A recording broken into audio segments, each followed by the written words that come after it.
DPS senior secondary school Ajmer corona से जूझते इस संकट की घड़ी में डीपीएस अजमेर पेरेंट्स के हित में दे रहा है एडमिशन पर आकर्षक छूट, साथ ही स्कॉलरशिप और मंथली फीस पर 20% की छूट। इसके साथ ही बस व अन्य किसी प्रकार का शुल्क अब नहीं लिया जाएगा। DPS Ajmer senior secondary school Tabiji. वरिष्ठ अध्यापक भर्ती परीक्षा 2018 विकलांग वर्ग के चयनित अभ्यर्थियों ने आरपीएससी प्रशासन से जल्द दस्तावेजों का सत्यापन कर निदेशालय भेजने की मांग की है। अभ्यर्थियों का कहना है कि वह दस्तावेज के सत्यापन के लिए 6 बार आरपीएससी के चक्कर लगा चुके हैं, लेकिन एक बार भी अधिकारियों से मुलाकात नहीं हो पाई और उनकी समस्याएं किसी ने नहीं सुनी।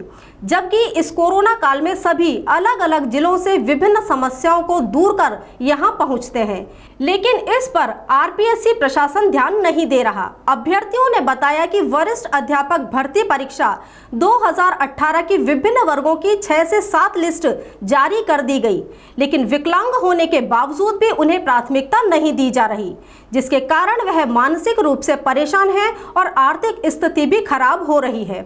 उन्होंने प्रशासन को चेतावनी दी है कि जल्द से जल्द अगर उनका दस्तावेजों का सत्यापन नहीं हुआ तो वह न्यायालय की शरण लेंगे, जिसके जिम्मेदार आरपीएससी प्रशासन होगा। सर, हम वरिष्ठ अध्यापक भर्ती 2018 है, उनमें चयनित अभ्यर्थी हैं और लगभग ज़्यादातर विद्यार्थियों के इन्होंने फॉर्म है वो बीकानेर निदेशालय को भेज दिए गए हैं, लेकिन विकलांग वर्ग के कुछ अभ्यर्थियों के फॉर्म इन्होंने नहीं भेज रखे हैं।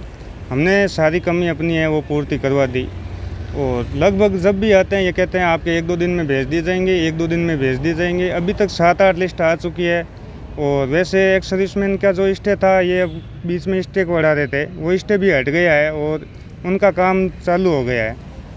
तो निदेशालय से यही कहा गया है कि आपके 13 तारीख को टीएसपी क्षेत्र के और 17 को नॉन टीएसपी क्षेत्र के मंडल आवंटन हो जाएंगे। जब हमारे फॉर्म अभी तक यही हैं तो हमारा मंडल आवंटन नहीं हो सकेगा, इसलिए हम यहाँ पर आते हैं। कितनी बार आप यहाँ आ चुके हैं? मैं यहाँ पर सर अभी 6ठी बार आ गया हूँ। किस तरह का आश्वासन मिला? आश्वासन यही होता है कि आपका काम चल रहा है 1-2 दिन में हो जाएगा, काम चल रहा है 1-2 दिन में हो जाएगा, पर होता नहीं है। अगर नहीं जी सर, मैं सेकंड ग्रेड 2018 का अभ्यर्थी हूँ, सिलेक्टेड अभ्यर्थी हूँ और हमारे जो फॉर्म है यहाँ से चेक होकर निदेशालय अभी नहीं पहुँचे हैं, वहाँ मंडल आवंटन हो रहा है और अभी तक हमारे फॉर्म यहाँ से नहीं गए हैं। तो हम ये चाहते हैं कि हम जितने भी जो विकलांग अभ्यर्थी हैं वो फाइनल लिस्ट में पास हुए हैं, प्रोविजनल लिस्ट में पास नहीं थे। तो मार्च में हमारा रिज़ल्ट आ चुका था, फरवरी में हमारा रिज़ल्ट आ चुका था और अभी तक हमारे डॉक्यूमेंट्स हैं वो यहीं पड़े हैं। और जब भी ये आते हैं कि हाँ आपके फॉर्म जा रहे हैं, 1-2 दिन में चले जाएंगे, 1-2 दिन में चले जाएंगे, तो मैं 6वीं बार यहाँ आरपीएस से आया हूँ ये पूछने के लिए।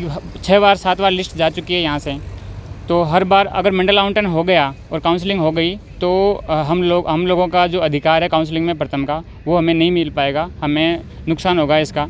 तो हम चाहते हैं कि हमारा फॉर्म है जल्दी से जल्दी यहाँ से चला जाए। यहाँ के जो अधिकारी है किस तरह का आश्वासन दे रहे हैं? अधिकारी से हमारी बात ही नहीं हो रही, हमारी केवल चैनल गेट पे केवल पूछताछ पे हमारे काउंटर पे बात हो रही है। वो यही बोल रहे हैं कि आपके फॉर्म है वो चले जाएंगे 1-2 दिन में, और 1-2 दिन का नाम लेते लेते पिछले 6 तारीख से और हमें आने जाने में सबसे बड़ी दिक्कत हो रही है। कोरोना चल रहा है, साधन नहीं मिलते। हम शाम को सुबह से घर से निकलते हैं तो 1 बजे 2 बजे आरपीएससी पहुंचते हैं, शाम को हमारे घर नहीं पहुंच पाते। कितनी समस्या होती है, हम रात को यहाँ सोते हैं।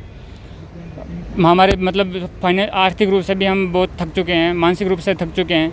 कम से कम आरपीएससी को ये सोचना चाहिए कि भाई इनके फॉर्म है वो जल्दी से जल्दी यहाँ से भेज दिया जाए।